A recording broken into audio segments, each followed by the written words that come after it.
Okay, learners, how are you today? You are also fine. I will start a lesson that is important for the student of class 9 to degree, and you have to make it to complete the sentence. So we need to know about completing sentence. Now let's start completing sentence. তো অন্তর্যুক্ত বাক্যে আমরা দেখতে পাচ্ছি যে দোর অর্থ হচ্ছে যদিও। এই যদিও অর্থটা জানলে আমরা বাক্য অর্থটা করতে পারবো। দো হি ইজ পোর, তাহলে যদিও সে গরিব তবুও সে সৎ, তাহলে হি ইজ অনেস্ট।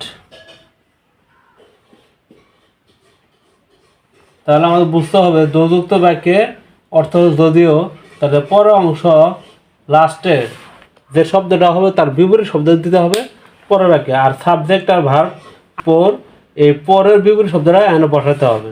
এখানে যেটা যদি থাকে উইক তাহলে ওর বিপরীত শব্দ বসাতে হবে, যদি থাকে রিচ তার বিপরীত শব্দ বসাতে হবে। এটাই হচ্ছে দোলদের নিয়ম। Number 2, walk fast least. যদি কোনো বাক্যে লেস্ট থাকে, কী থাকে? লেস্ট। লেস্ট থাকলে আমাদের অবশ্যই করতে হবে লেট যুক্ত বাক্যে একটা শুড বা মাইট দিতে হবে, সাবজেক্ট দিতে হবে আর শুড বা মাইট। আর সাবজেক্টগুলো কী হবে? সাবজেক্ট উল্লেখ করা নাই, কিন্তু যদি ভার্ব দিয়ে শুরু হয় তাহলে সাবজেক্টে আমাদের এখানে দিতে হবে ইউ। কী দিতে হবে? ইউ। আর শুড বা মাইট দিতে হবে, তাহলে ইউ শুড। মিস দিতে পারি, মিস দা বাস দিতে পারি, বা ট্রেন, মিস দা বাস বা আমরা ট্রেন দিতে পারি। মিস দা বাস, এই লেস মানে অথবা আমি দ্রুত না হাঁটি তাহলে কি ট্রেনটা মিস করবো বা বাসটা মিস করবো। ইট ইজ টাইম বা ইট ইজ হাই টাইম যদি থাকে কোনো বাক্যে, তাহলে যদি সাবজেক্ট উল্লেখ করা না থাকে তাহলে আমরা যে কোনোভাবে করতে পারবো। আর যদি সাবজেক্ট উল্লেখ করা থাকে তাহলে আমাদের পরের বাক্যে ওই একটা ভার্বটা হবে পাস্ট ফর্ম হবে, মানে পাস্ট ইনডিফিনিট টেন্সে করতে হবে। তাহলে আমরা সাবজেক্ট উল্লেখ করে লিখি। বুঝতে পারলাম সাবজেক্ট উল্লেখ করলে ভার্বটা হবে পাস্ট ফর্ম। কোন ফর্ম হবে? পাস্ট ফর্মে দিতে হবে। আর যদি সাবজেক্ট না দিয়ে আমরা টু দিই তা মূল ভার্ব প্রেজেন্ট ফর্ম হবে। কী হবে? প্রেজেন্ট ফর্ম হবে। Okay. The man was so weak. এখানে আমরা কী দেখতে পাচ্ছি? সো। যদি কোনো বাক্যে সো থাকে তাহলে অবশ্যই সেই বাক্যে দ্যাট দিতে হবে। কী দিতে হবে? আমার আগে দ্যাট বসাই। সো তাহলে কী হবে? দ্যাট হবে। আমরা দ্যাট দিয়েছি। তাহলে এটা আছে পাস্ট টেন্সে। কোন টেন্সে আছে? পাস্ট টেন্সে থাকলে আমাদের সেই ক্ষেত্রে কুড নট দিতে হবে। আর প্রেজেন্ট টেন্সে থাকলে থাকলে আমরা ক্যান নট দিতাম। আচ্ছা, তাহলে the man he could not stand, তাহলে এই পাস্ট টেন্স হওয়ার কারণে আমরা কুড নট ব্যবহার করেছি। আর সো থাকলে অবশ্যই দ্যাট দিতে হবে। দ্যাট না দেওয়া থাকলে আমরা দ্যাট দেবই না। আর যদি দেওয়া না থাকে তাহলে আমরা দ্যাট পড়তে হবে। So that. Okay. Stitch in time, এটা একটা প্রবাদ বাক্য। তাহলে এই প্রবাদ বাক্যের ক্ষেত্রে আমাদের প্রবাদ বাক্যটা লিখতে হবে, বানানোর কোনো সুযোগ নেই বা রুলস ফলো করে না। সেই ক্ষেত্রে আমরা লিখবো saves nine. Saves nine. Stitch in time saves nine মানে সময়ের 1 ফুট অসময়ে 10 ফুট, এই বাক্যটির অর্থ। সিন্সে যুক্ত বাক্যগুলো সাধারণত পাস্ট টেন্সে বেশি থাকে, সেই ক্ষেত্রে আমাদের ওই বাক্য লিখতে হবে যেহেতু সে মেধাবী ছিল তা সে সব কিছুই খুব সহজেই বুঝতে পারতো, তারা আমরা দিতে পারি he could as he was meritorious. যেহেতু সে মেধাবী ছিল হি কুড আন্ডারস্ট্যান্ড ইজিলি, প্রত্যেক দিন কি সহজেই বুঝতে পারত। 5 years হ্যাভ পাস্ট সিন্স। যদি কোনো বাক্যে সিন্স থাকে, সিন্সের প্রথম অংশ তো প্রেজেন্ট পারফেক্ট টেন্স অথবা প্রেজেন্ট ইনডিফিনিট টেন্স হয়, তার পরেরটা পাস্ট ইনডিফিনিট টেন্স হয়। তাহলে আমরা একটু দেখি। 5 years have passed since I met with him. আমি তার সাথে সাক্ষাৎ করেছিলাম। তাহলে মিট না হয়ে কী হয়েছে? ম্যাট হয়েছে। পরের বাক্যে দেখি শি ওয়েন্ট টু ঢাকা, সে ঢাকা গিয়েছিল সো দ্যাট, যাতে সে ভালো চাকরি পেয়েছিল, যার কারণে সে কি ভালো চাকরি পেয়েছিল। হি তাহলে আমরা জানি সো দ্যাট থাকলে অবশ্যই ক্যান কোড হবে, কী হবে ক্যান বা কোড হবে। তাহলে আমরা দেই he could get the job. Okay, তাহলে যেহেতু পাস্ট টেন্স আছে তাহলে আমরা কোড দিয়েছি, ক্যান প্রেজেন্টে ছাড়া অবশ্যই ক্যান দিতাম। No sooner had the thief seen the police, যদি কোনো ব্যাগকে নো সোনার হ্যাড থাকে তাহলে সেই ব্যাগকে দেন দিতে হবে, দেন দিয়ে শুরু করতে হবে। তাহলে আমরা দেন দেই, দেন হি, যেই মাত্র চোর পুলিশকে দেখলো সে দৌড়ে পালালো। তাহলে বাক্যগুলোতে নো সোনার হ্যাড থাকলে দেন হবে, আর হার্ডলি হ্যাড বা স্কার্টসলি হ্যাড থাকলে হুয়েন দিয়ে করতে হবে। আনলেস যুক্ত বাক্যে প্রথম অংশে দায় থাক, প্রেজেন্টেন্সে থাকলে পরেরটা ফিউচার ইন্ডিপেন্ডেন্স হবে। তা unless you study attentively you will fail in the exam, you will not get A plus, এটা দিলে হবে। আচ্ছা, ডেঞ্জার অফেন কামস হোয়ার, যদি কোনো বাক্যে আমরা দেখি যে এটাও প্রবাদ বাক্য, এটাও প্রবাদ বাক্য।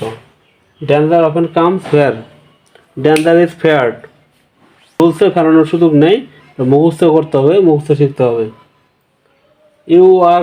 হি works hard so that, so that আর কয়েকটা নিয়ম পড়েছি, তার মধ্যে একটা সো দ্যাট এবার প্রেজেন্ট টেন্স আছে, আমরা আগেরগুলো শুধু পাস্ট টেন্সে করেছি, এবার প্রেজেন্ট টেন্সে থাকলে হবে ক্যান বা কুড, কেন হবে, আর পাস্ট টেন্সে থাকলে হবে কুড। ওকে, তাহলে প্রেজেন্ট টেন্স আছে, তাহলে আমরা কী করবো, কেন লিখবো, হি করতে পারে, সাইন করতে পারে। ওকে, এ প্রবাদ গোজ দ্যাট, প্রবাদে আছে যে এ জাতীয় কোনো কথা থাকলে বা there is a old thing, এ জাতীয় কোনো কথা, এই কথাগুলো থাকলে আমরা যে কোনো একটা প্রবাদ বাক্য লিখলেই হয়ে যাবে। তাহলে আমরা যে health is wealth, health is wealth লিখতে পারি, time and tide wait for none লিখতে পারি, যে কোনো একটা প্রবাদ বাক্য লিখলেই হয়ে যাবে। তারপর দেখো ইফযুক্ত বাক্য যদি থাকে, ইফযুক্ত বাক্য যদি ওয়ার থাকে, কি থাকে were, if I were a bird, যদি আমি পাখি হতাম, ভবিষ্যতে একটা কথা, সেই ক্ষেত্রে কোড বা শুট দিয়ে করতে হবে, তো আমরা কোড দিয়ে করবো, উড শুট। ওকে, বা কোড দিলেও হবে এখানে। তারপরে এতক্ষণ আমরা সবসময় দেখলাম, প্রত্যেকটায় ড্যাশ পিছনে পরের বাক্যে, কিন্তু আবার ড্যাশ সামনের বাক্যে, তখন আমাদের একটু কঠিন হবে। ক্যান নট সাকসিড লেখা আছে, পারে না, তাহলে কারা পারে না এটা আমরা দেখবো। তাহলে এই জাতীয় বাক্যে আমরা দেখবো দোষ হো আর লেজি ক্যান নট সাকসিড, তারা অলস, তারা জীবনে কৃতকার্য হতে পারে না। যদি কোনো বাক্যে আর রিপ বা as though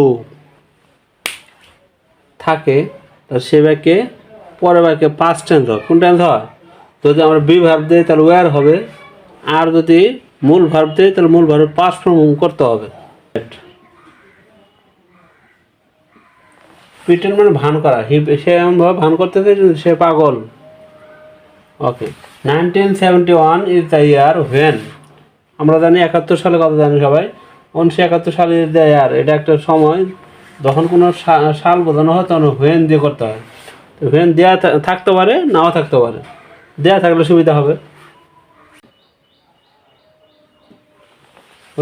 we gain independence, সাল উল্লেখ করা থাকলে তাহলে আমার জন্ম সাল হতে পারে, বা আমার দেশের জন্ম সাল, যেমন দেশ 71 সালে স্বাধীন হয়েছে সেই অনুযায়ী। মাদারগঞ্জ ইজ দ্য প্লেস, যদি কোনো কাউকে প্লেস উল্লেখ করা থাকে তাহলে হোয়ার দিতে হবে, কি দিতে হবে হোয়ার, আমরা হোয়ার নেই।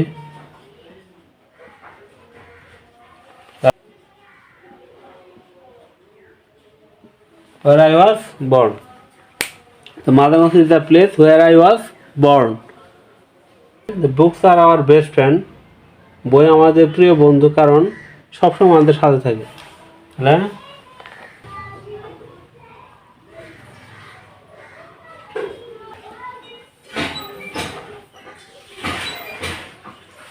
তো books are our best friend because they always beside us. তাহলে এটা আমাদের বই আমাদের সবসময় আমাদের সাথে থাকে। Okay, they always beside us. Okay, by reading book, বই পড়ার দ্বারা আমরা কী করতে পারি? জ্ঞান অর্জন করতে পারি। উই ক্যান গেইন নলেজ, আমরা জ্ঞান অর্জন করতে পারি। Okay, we can learn,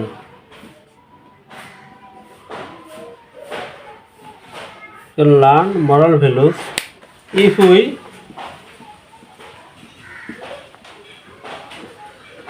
go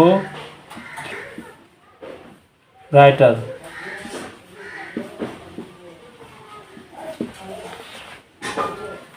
তাহলে we can learn moral values if we go through the books of great writer।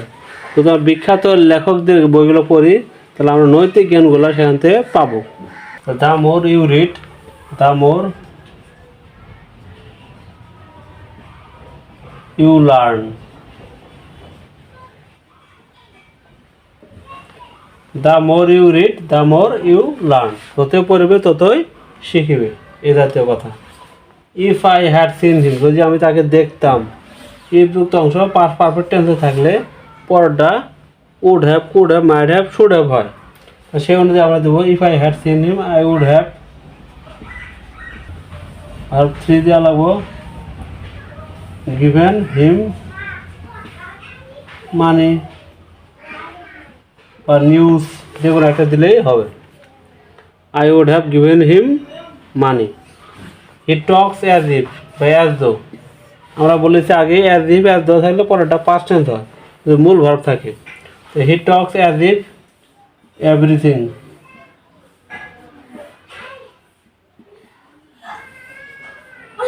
He knew everything, he knew everything.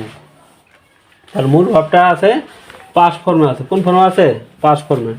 তাহলে আমার বুঝতে হবে অ্যাজ ইফ অ্যাজ দো থাকলে পরেরটা পাস্ট ফর্ম হবে। ইন্ডাস্ট্রিতে কি টু সাকসেস, এটা হচ্ছে আমরা জানি যে এটা প্রবাদ বাক্যের মতো। যদি ইন্ডাস্ট্রিতে কি টু সাকসেস পড়াটাই থাকে তাহলে পড়াখানে লিখতে হবে, আর যে অর্ধেকখানে থাকে ইন্ডাস্ট্রি যা, তাহলে আমাদের লিখতে হবে কি টু সাকসেস।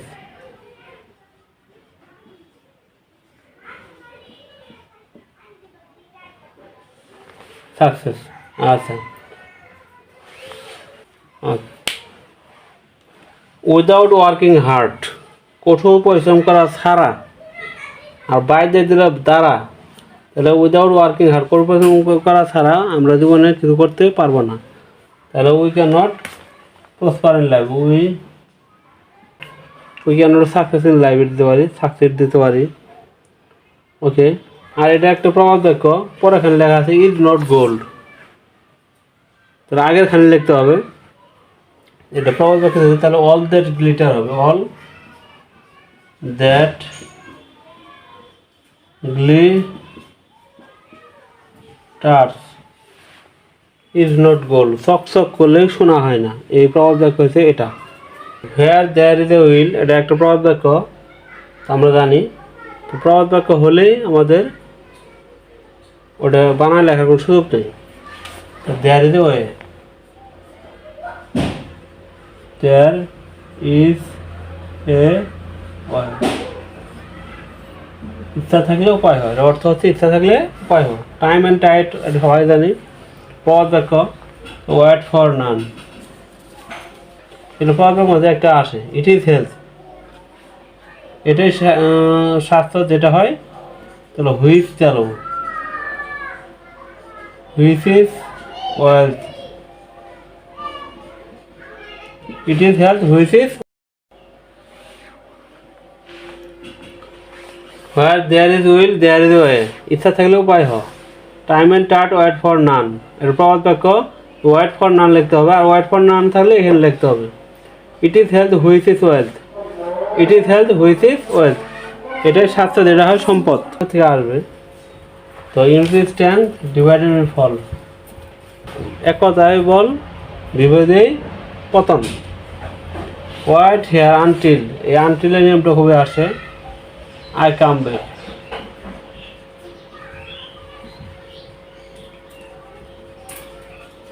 ক্যান বাক্য দেওয়া যেতে পারে। আর হাউ যুক্ত বাক্য, এই বাক্যগুলো আসে হাউ ইট ক্যান বি ডান, এটা আগেই ড্যাশ দেওয়া আছে, পরেও থাকতে পারে ড্যাশ দেওয়া, সেক্ষেত্রে লিখতে পারি আমরা আই ডোন্ট নো, তবে এখানে আগে থাকতে পারে, ওখানে পরে থাকতে পারে, না থাকতে পারে, ওখানে লিখতে হবে। তাহলে হাউ যুক্ত বাক্যগুলো এইভাবে লিখতে হয়, I don't know how it can be done, কীভাবে করতে হয় আমি জানি না। I don't know how can swim, কীভাবে সাঁতার কাটতে হয়, এই জাতীয় বাক্যগুলো থাকে। Watch my video everyday and like comment share my video. Thank you.